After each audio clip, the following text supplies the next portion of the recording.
Warahmatullahi wabarakatuh. Perkenalkan, nama saya Destuti Wibowo. Saya merupakan salah satu motivator magang di Bimba IWO Pusaka Rakyat. Di sini saya akan menjawab pertanyaan pada tugas belajar di luar kelas hari ke-17, yaitu dengan tema kegiatan Bimba IWO kedua.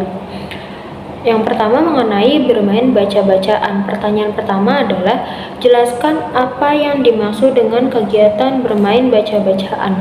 Kegiatan bermain baca-bacaan adalah kegiatan yang dilakukan bermain sambil belajar yang dilakukan untuk menumbuhkan minat baca anak, supaya anak senang membaca dengan menggunakan modul yang telah dikuasai oleh anak. Kemudian pertanyaan yang kedua, jelaskan kegiatan apa saja yang termasuk dalam kegiatan bermain baca-bacaan. Ada kegiatan bermain verbal kata, kemudian diselingi dengan kegiatan sambil menyanyikan lagu Bimba. Setelah itu bermain modul kembali, yaitu modul yang sudah dikuasai oleh anak, dan dilakukan dengan cara mengulang kembali modul tersebut. Kemudian pertanyaan ketiga, apa tujuan dari kegiatan bermain baca-bacaan? Tujuannya adalah agar anak senang dan tertanam minat bacanya, sehingga anak akan terampil dan mampu secara mandiri. Kemudian pertanyaan yang keempat, kapan kegiatan bermain baca-bacaan dilakukan oleh motivator?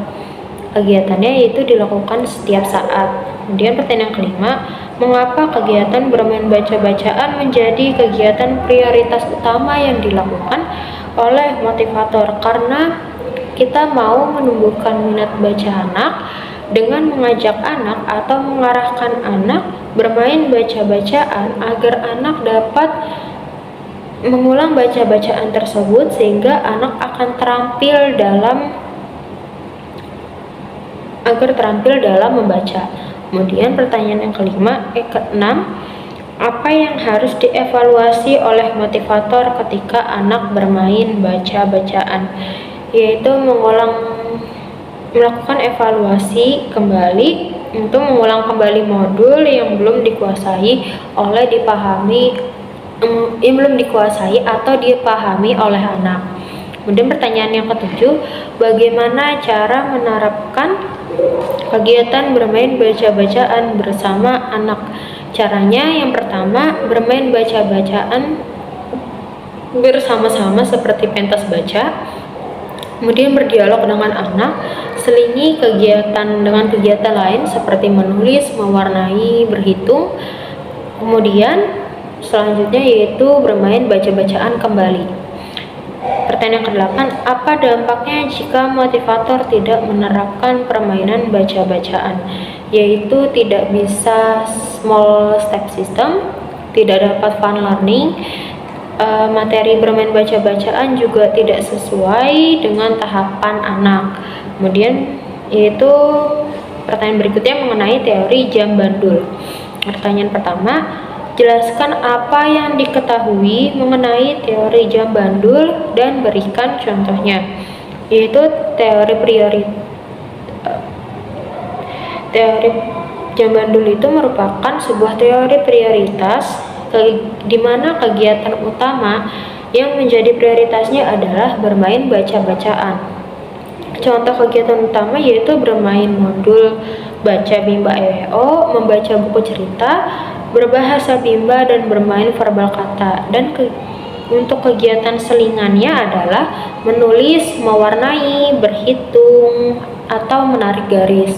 Kemudian pertanyaan yang kedua, apa tujuan penerapan teori jam bandul? Tujuannya agar setiap anak yang dibimbing di Bimba IWO tetap semangat, ceria, senang, dan tidak mudah bosan dalam belajar, dan juga tidak bosan dalam melakukan kegiatan bermain sambil belajar di Bimba IWO, sehingga anak dapat menumbuhkan minat baca dan minat belajar pada anak. Kemudian pertanyaan ketiga, kapan motivator menerapkan teori bandul? Yaitu dilakukan sepanjang kegiatan bermain sambil belajar di Bimba IWO. Kemudian pertanyaan yang keempat, Bagaimana cara menerapkan teori jam bandul? Cara yang pertama yaitu motivator wajib mengarahkan anak untuk bermain baca-bacaan bersama-sama dengan cara yang menyenangkan sesuai kemampuan masing-masing anak. Cara yang kedua yaitu motivator membimbing anak melakukan kegiatan selingan dengan durasi yang tidak lama. Kemudian pertanyaan yang kelima, bagaimana jika motivator tidak menerapkan teori jam bandul? Caranya, anak tidak dapat tumbuh minat bacanya, tidak dapat tumbuh minat belajarnya, anak menjadi benci belajar, anak mudah merasa bosan. Kemudian pertanyaan yang keenam, apa dampaknya jika motivator tidak menerapkan teori jam bandul? Dampaknya adalah akan jauh dari kebahagiaan dan anak akan merasa tidak nyaman, tidak senang, dan tidak semangat dalam belajar. Kemudian anak juga tidak memiliki kemampuan yang meningkat. Sekian jawaban dari saya, kurang lebihnya mohon maaf. Wassalamualaikum warahmatullahi wabarakatuh.